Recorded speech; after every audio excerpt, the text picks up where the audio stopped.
You raise your hand and you direct your question to one coach at a time, and the mic coach will come get you, and we'll go from there. With that, today's final Blair Alamo press conference is featuring both head coaches, Utah's Kyle Whittingham and Texas's Tom Herman. Coach Whittingham, would you start with an opening remark, please? Yeah, you bet. First thing I want to do is acknowledge my good friend Kirk Cragthorpe back here. He's been covering sports in Utah for 30 years. This is his last gig.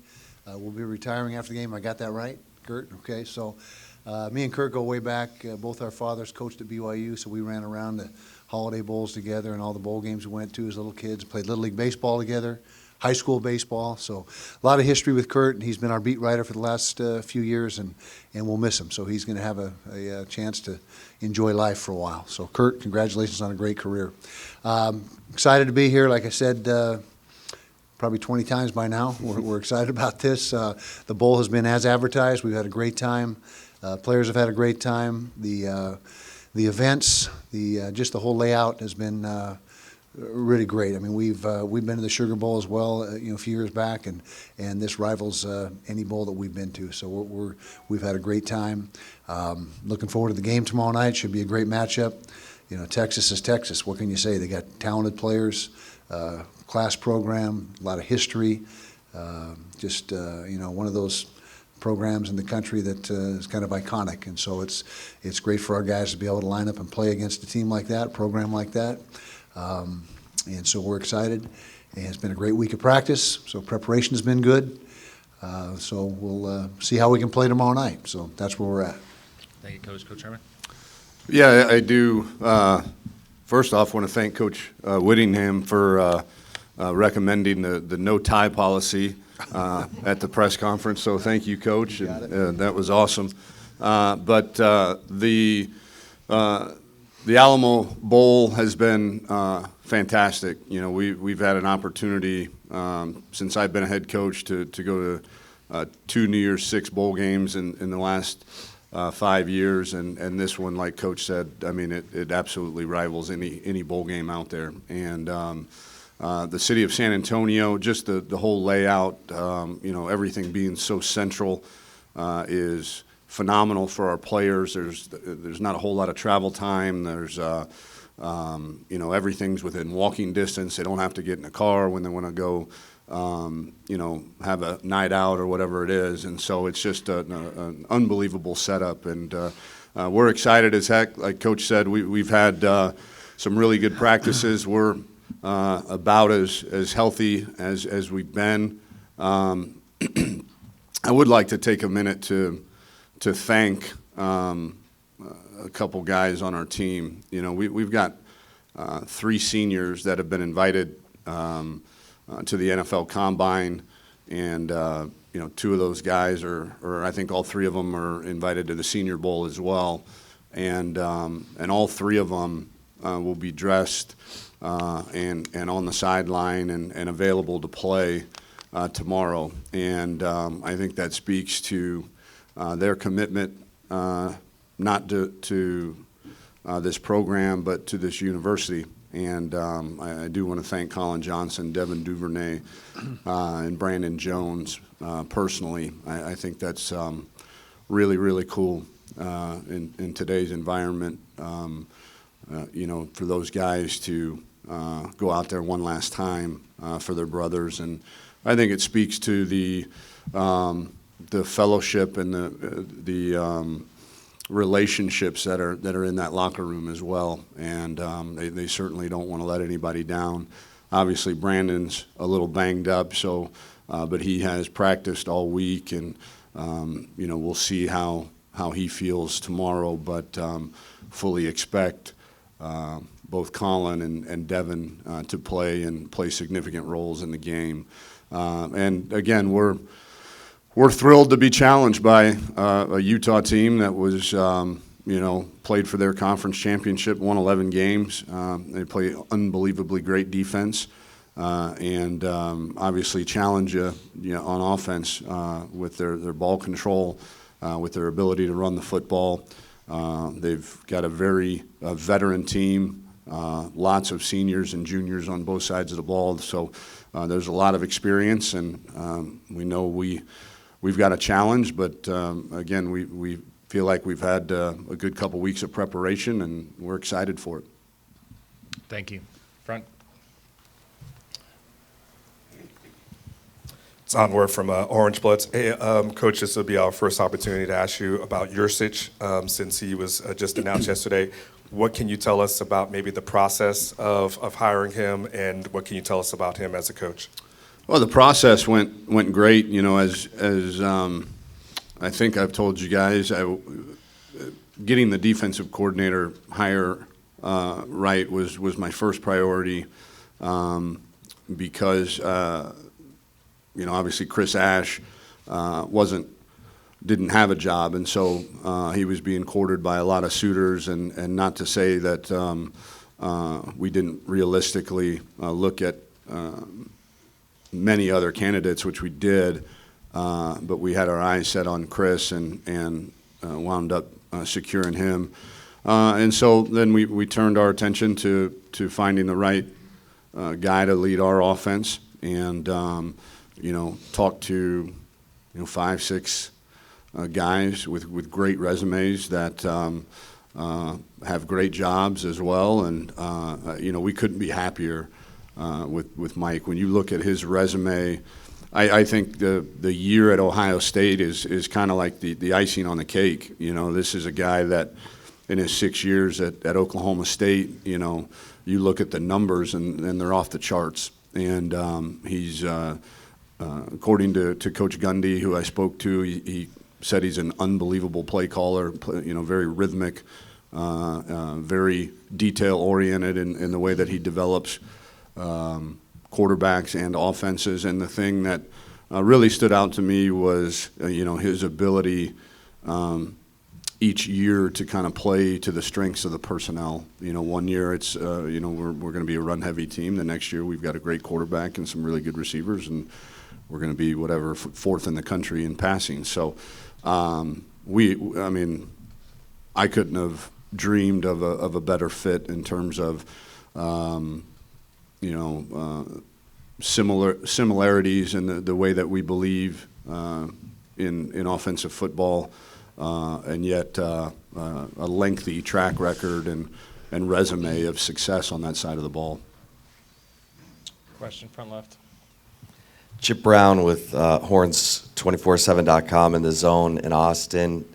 Tom, do you know how you're going to split your coaching staff in terms of assistants? Will it be 6-4 the way it's been, or 5? No, it'll be 5 and 5. The one thing that Chris and Mike and I have both talked about is, you know, when it comes to special teams, let's find the right guys.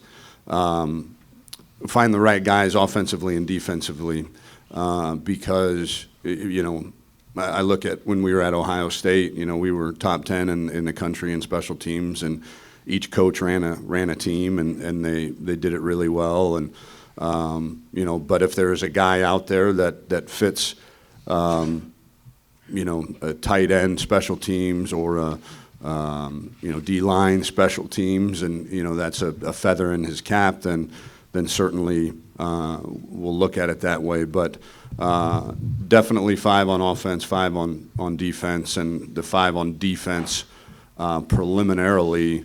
I don't want to box myself into a corner, but just in our early talks have been, you know, safeties coach, corners coach, linebacker coach, and then a tackles and ends coach. But again, that's far from being finalized. Front, middle. Yeah, Brian Davis from Austin. Tom, now that you've got both coordinators set, just what are your overall thoughts about going into 2020 and where this program is headed with these 2 new hires? Well, there's excitement. I'm excited. I know that. I know that anytime, you know, change is hard. I mean, I don't want to, you know, make light of that. Anytime you change, you know, it's going to be difficult. There's different personalities. There's different ways of doing things. I know this is going to be a very important off season for me as the head coach in terms of teaching our culture and our way of doing things to some of these new coaches, and haven't had to do that in a long time. And but I'm excited for that challenge too. I'm excited to almost show off the way that we do things from a cultural standpoint and from an accountability standpoint. And I'm excited to learn too. I mean, especially from these two coordinators. I mean, they're guys that have unbelievable track records. Philosophically, they're very aligned with what I think Texas football should look like. But obviously, there's nuances here and there that I'll be able to learn too. Front, Kirk, and back. Kirk Bowles from the Austin American. For Tom and Kyle, I was curious, did you watch the CFP semifinals and what you thought of those games? And is that making a case for 4 is plenty for a playoff, or would you like to see it expanded to 8? First of all, I didn't see the LSU domination coming. I mean, LSU's a good football team, but I didn't see that coming. I don't know if maybe Tom predicted that, but that was very surprising to me. The other game was obviously a great competitive ball game. No, I don't think it's a case for 4. Maybe this year, but I don't think overall. I think overall it should be expanded, and that's been my stance for a lot of years. And just because of what happened in one of those playoff games this year, I don't change my opinion on that. Yeah, I didn't see the first game, much of it, other than the highlights. I was at Disney or at SeaWorld riding roller coasters with my 6-year-old Maverick on his first big boy roller coaster. That was an experience. But I did see the highlights, and obviously having played against LSU early in the season and having recruited Joe and the relationship I have with him, I'm not surprised in the least that they're having the season that they're having, especially on that side of the football with him at the helm and those talented receivers and that offensive line. That's a fantastic football team. And then again, yeah, I did see a lot of the game, the second game, and was impressed with both teams. I mean, that was a knockdown, drag-out, 4-quarter game that was very impressive on both parts. But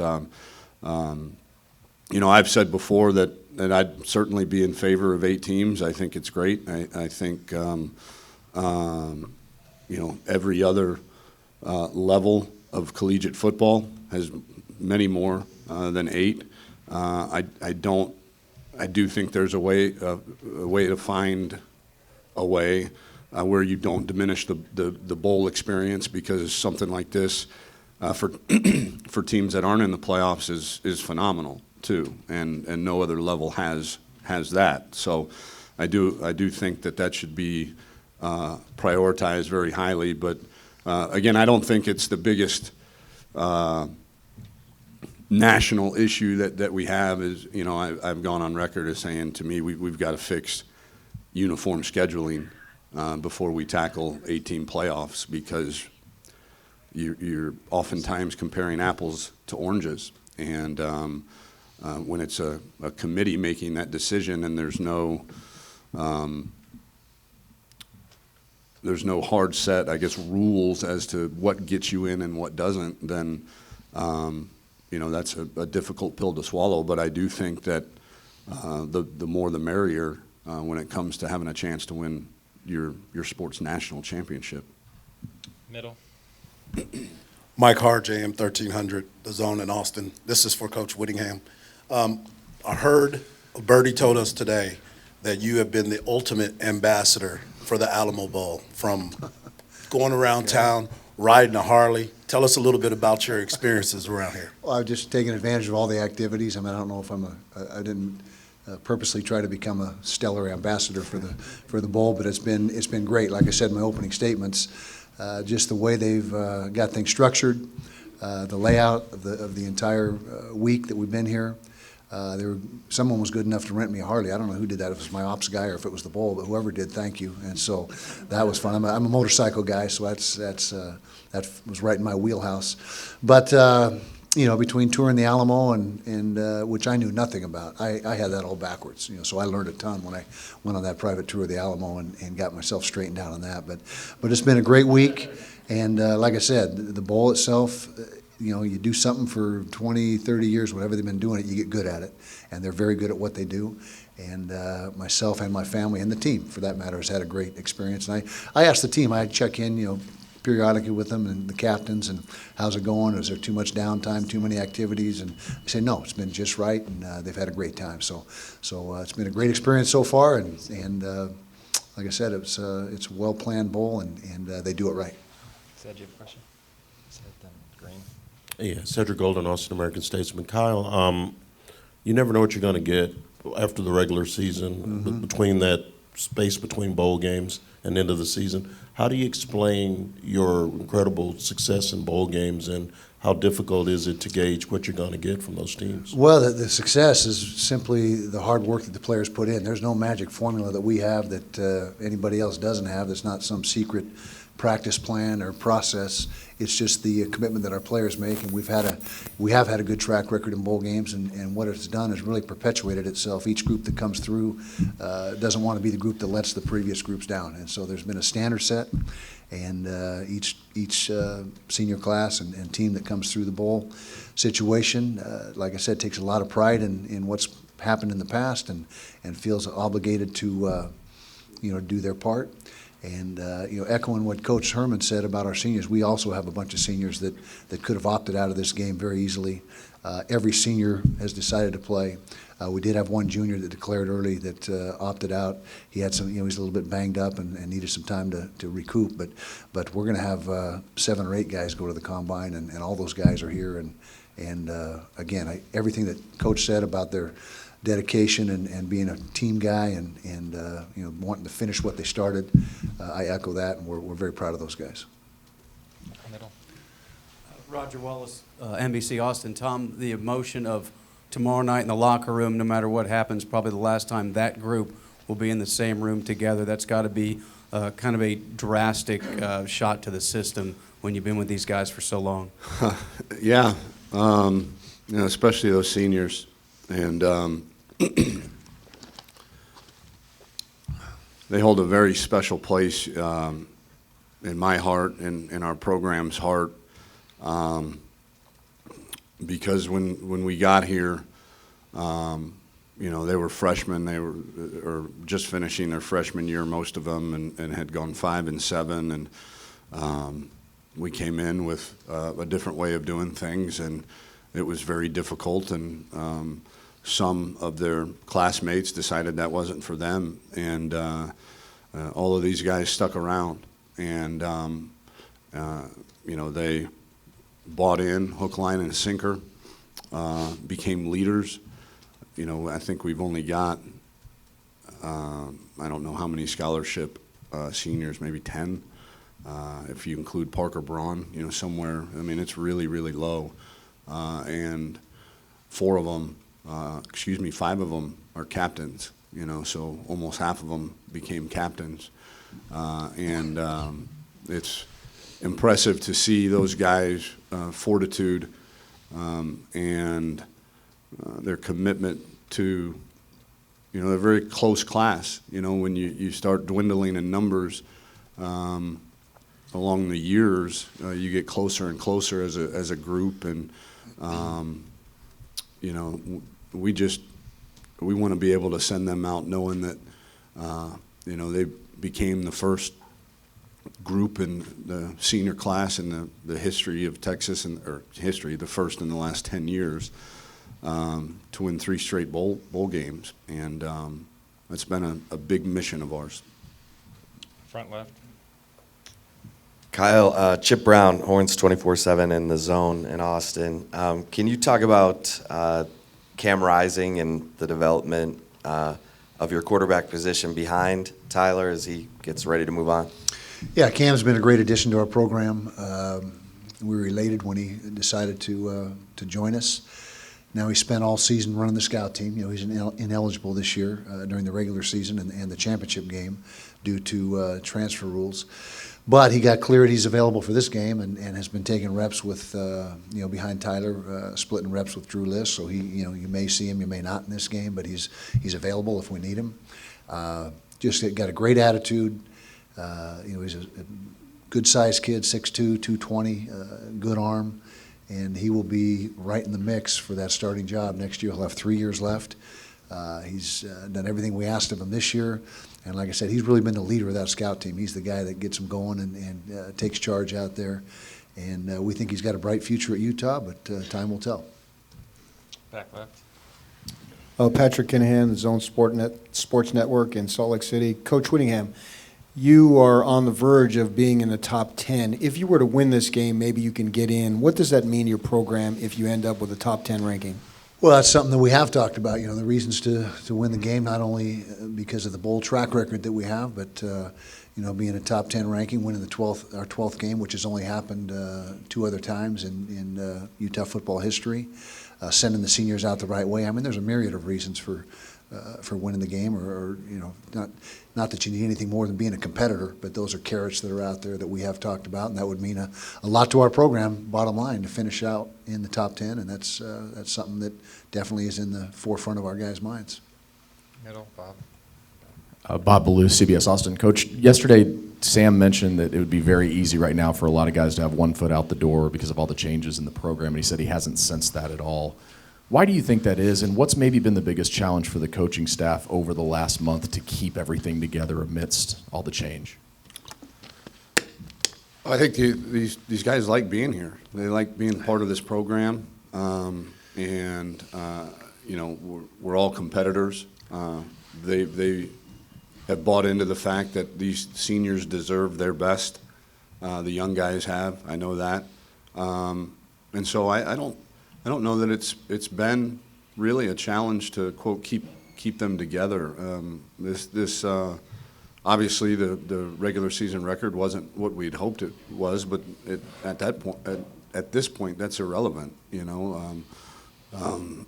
We've got one last game in the 2019 season, and they're all competitors, and they want to win the game just as bad as they wanted to win game 1 and game 2, and especially because of their admiration for this senior class too. We'll go back to Craig and then back to Brian. Craig Way, Longhorn Radio Network and the Horn in Austin. Coach Whittingham, I wanted to get your overall impressions of the Texas offense and the challenges that Sam Ehlinger presents for your defense. Yeah, well, he's the catalyst in my opinion. He's the guy that makes it go. Tremendous leader, at least it appears that way on film when you watch him and you get a TV game that you get to see. You can see his personality come out. Very, very good thrower. I mean, over 3,500 yards throwing, over 500 yards rushing. He can hurt you both ways. A true dual threat. And he's a weapon, like I said, and the guy that makes that thing go. Offensive line is solid. The receiver is tremendous. I mean, who catches 100 and something balls for nearly 1,300 yards? That doesn't happen very often. So that's impressive as well. They're balanced on offense. They can, which as a former defensive coordinator, that's the toughest offenses to defend, are the ones that are balanced. If you got someone that's 80% run or 80% throw, that's not. Doesn't present the challenge. And Mike Leach might tell you differently, and I guess he was here last year, so this is probably not as entertaining as last year's press conference. But was it last year he was here? Yeah. So anyway, they're and they got good players across the board. That's not just the guys I singled out, but like I said earlier in the press conference, it's Texas. I mean, they got the state of Texas is a recruiting just a dream. I mean, so. To have that fertile of a recruiting ground and right in your backyard. I mean, there's a lot of reasons why they're a good football team and have been for years and years. We're going to go 2 final questions, Brian, and front row. Yeah, Tom, building off Bob's question about Sam, he said yesterday he's going to seek out info from the draft advisory board, which guys like that probably should do. But what is your thoughts on Sam's future? I mean, do you expect Sam Ellinger to be here in 2020? Or Oh, absolutely. Okay. Yeah, and he's already gotten those results back. So, yeah. But I do think he's got a tremendous future at the next level. Again, I'll say it as many times as I need to. He sees the game as good as any I've coached, and having coached some really good quarterbacks in my day, that's certainly no slight on them. That's testimony to him and his intelligence and his toughness, and that's going to go a long way at the next level. Coach Ehrman, you inherited a program that didn't go to a bowl game for 2 straight years. Now this is 3 straight. What do you think it means maybe to the young players to kind of see like this is kind of the norm, which is Texas recording winning seasons and then being successful in bowl games? Yeah, it's a bit of a double-edged sword because they weren't here for that first spring and that first season, and the things that that this senior class and junior class, they're looking at them like, man, you guys got it easy. You guys just walk in, like this freshman class. You walk into 10 wins and a New Year's Six bowl victory and all that, and you think that those things just fall out of the sky at Texas. And this season, maybe on some levels, needed to happen for some of those guys to realize that 10, 11, 12 wins and really, really cool bowl games don't just happen. They're a product of really hard work, of great relationships within the locker room, and everybody kind of pulling in the same direction. And but I do think on the other side of that sword, it is good that they realize that there is an expectation and a standard around here. And the bowl games that we went to, or have gone to in our 3 years here, I mean, those are really, really good bowl games. I've never been to a bad one, but I know these are the 3 that we've been to have been phenomenal for us, and it is good for a lot of these young guys to understand that there are very high expectations here at Texas. Thank you, coaches. If I could ask you to stand as we close behind your helmet for a couple quick pictures, and we'll walk you to luncheon.